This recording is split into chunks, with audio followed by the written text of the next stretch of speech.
Alô, irmãos e irmãs, em Cristo Jesus. Pai, graça e misericórdia seja com todos nós neste dia. É o 3 de outubro de 2023, né? Graças a Deus. Estamos aqui vivos, em oração, em perseverança, né, irmãos? Orando, meditando, vigiando, né?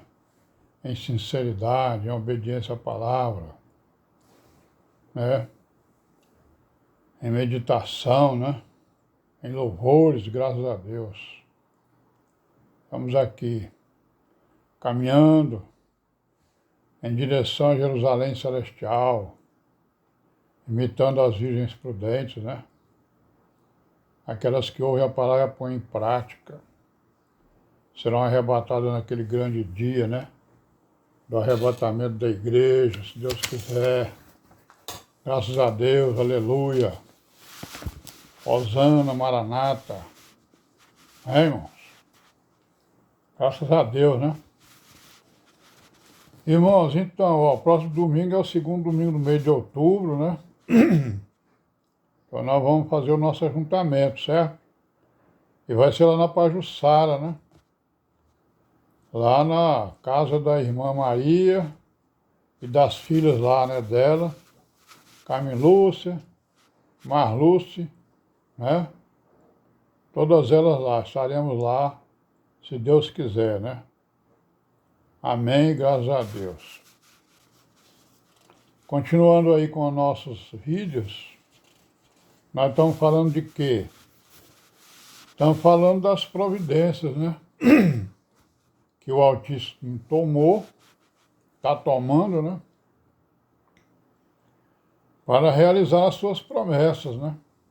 A principal delas foi a promessa que ele fez lá no Éden, né? A promessa do Éden foi o quê?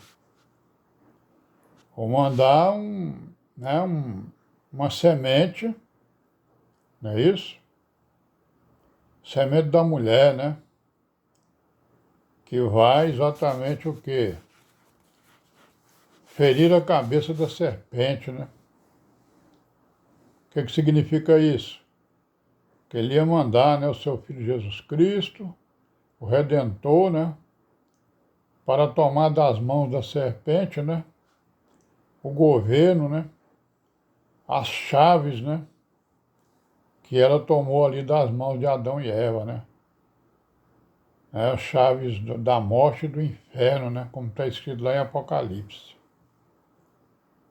Quando ele falou ali com João, né, o apóstolo João, no Apocalipse, ele disse: eu tenho as chaves, né?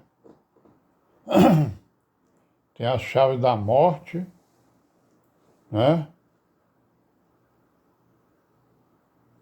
As chaves da morte e do inferno, né? Ou seja, a chave do cativeiro, né? Que foi isso que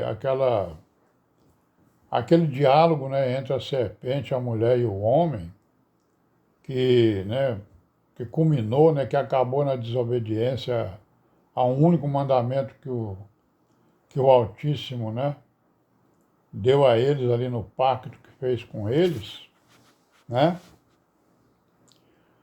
Então, o que aconteceu, né? Eles entregaram a sua liberdade nas mãos da serpente, se tornaram cativos, né? Sujeitos à morte e ao inferno, né? Sujeitos à morte e ao inferno. Então, aquela promessa que Deus fez, né? Ele imediatamente começou a tomar providências. Então, nós vemos aí, né? Nos escritos que ele levantou primeiramente o Abel, né? Aí o Abel ofereceu um sacrifício, o Caim, né? Ofereceu outro, Deus não aceitou o sacrifício de Caim, aceitou o de Abel. Caim, com raiva, né, com inveja, matou o seu irmão, matou a testemunha, né? E aí houve um diálogo dele com Deus, né? Deus cobrando a ele o sangue do seu irmão, né? E aí o que Deus disse a ele? Olha, se você não fizer as coisas certas, não vai haver aceitação para você também, né? Então a aceitação ali, né? O Altíssimo falando com Caim, disse o quê? Se você fizer as coisas certas, né? Vai ter aceitação para você também. Mas se você fizer o teu desejo, não vai haver aceitação. Então é isso aí, né? Ó, a igreja foi chamada para fazer o quê? O desejo à vontade, né? Desejo à vontade. Para fazer a vontade do Altíssimo e não a nossa própria vontade. Que a nossa vontade, ela está cativa, né? Ela está presa.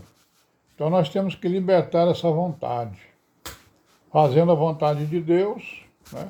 Cumprindo com os seus mandamentos. Então ele levantou Abel, depois ele levantou o Enos, né? Lá em Gênesis também, né? No capítulo 4. E ali em Enos se começou a invocar o nome, né? Do Senhor, né? O nome de Deus, né? O nome do Altíssimo. Se invocar para a proteção, né? Porque a humanidade ali, o lado do Caim, estava crescendo muito, e a iniquidade também, né? E a perseguição também. Depois ele levantou o Enoque, né? É isso? O Enoque, ele desenvolveu profecias, conforme nós vemos, né? Tem um testemunho das suas profecias, lá na Epístola de Judas, né? E tem outros locais que falam nele, né? Então, o Gênesis ali de 5, 18 a 24, né? E a grande profecia dele foi o quê? Foi o dilúvio, né?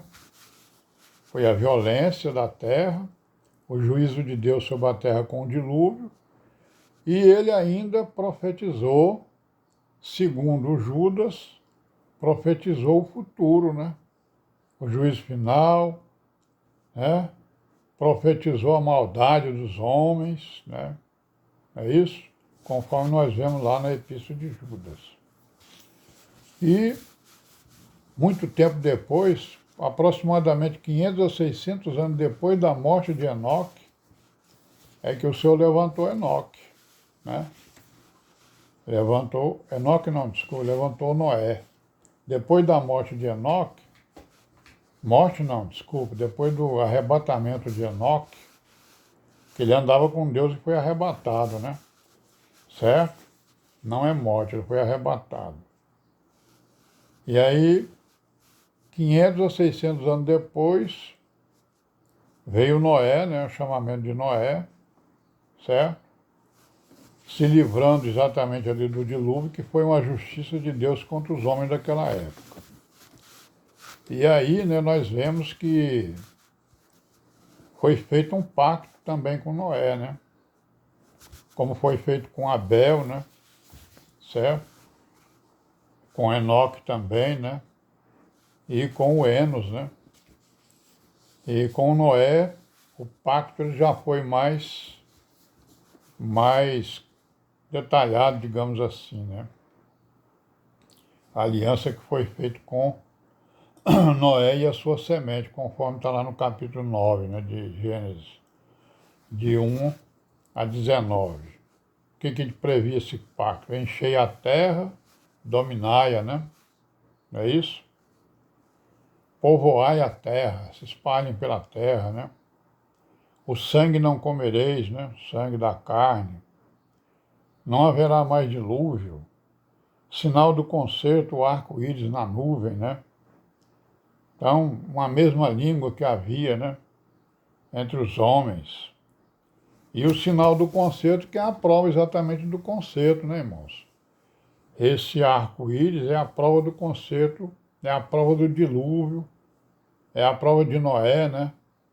E de tudo aquilo que está escrito ali também nas Escrituras, né? O arco-íris nós sabemos que é uma grande mostra de Deus, né? Porque ele está mostrando, o arco-íris ele nos mostra a cor da natureza, né? né? A natureza ela é colorida, mas nós não conseguimos ver porque os nossos olhos não conseguem ver, né? E no arco-íris a gente consegue ver as cores. Amém? Pai seja com todos nós, né? Até amanhã, se Deus quiser.